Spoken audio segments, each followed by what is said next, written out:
Are Pigback Riders any good in patch 6.0.3? Well, back when I did Ogre Kingdom's videos in the run-up to Omens of Destruction, I went over how there were no Gnoblars for anti-large. Pigback Riders act as an anti-large force. Are they any good at that? It depends. No, really, you'll see by the end it's extremely dependent on what they are fighting. And for the record, they're cavalry. Yes, they're cavalry, because they said so. So there. Recruited for 400 gold and 100 upkeep. On Ultra you get 100 Pigback Rider entities, a far cry from Gnoblar infantry, with 7,200 health between them. Note that these are still considered small targets or infantry size.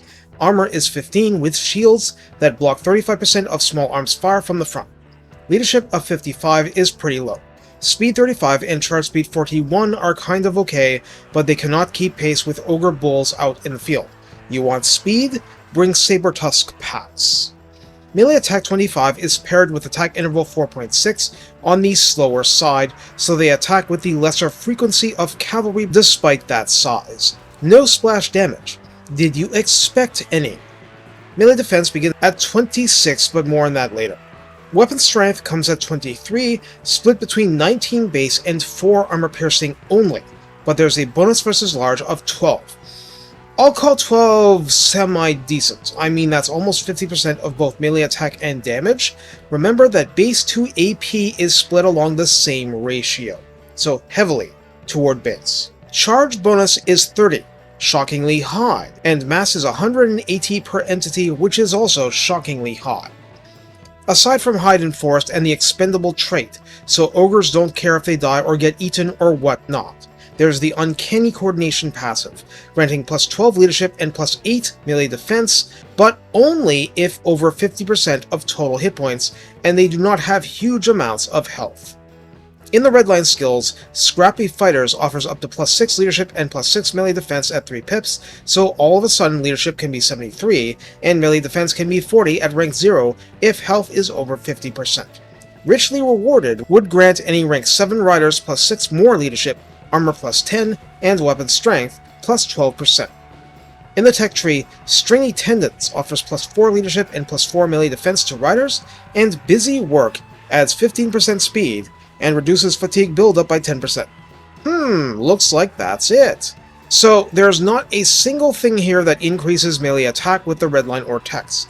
Not one. Granted, there's magic for that, but I'm just saying. So how do we use the Pigback Riders?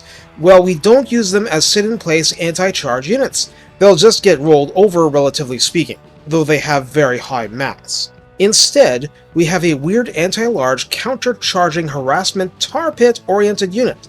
On the charge, it isn't going to do anything special to infantry, though the charge bonus of 30 is still shockingly high, and I wouldn't want to try using it against heavily armored large entities either, but short of that, it's interesting. A mismatched enemy stands to get really mauled by a cheap, expendable unit if it's not careful. Like trolls.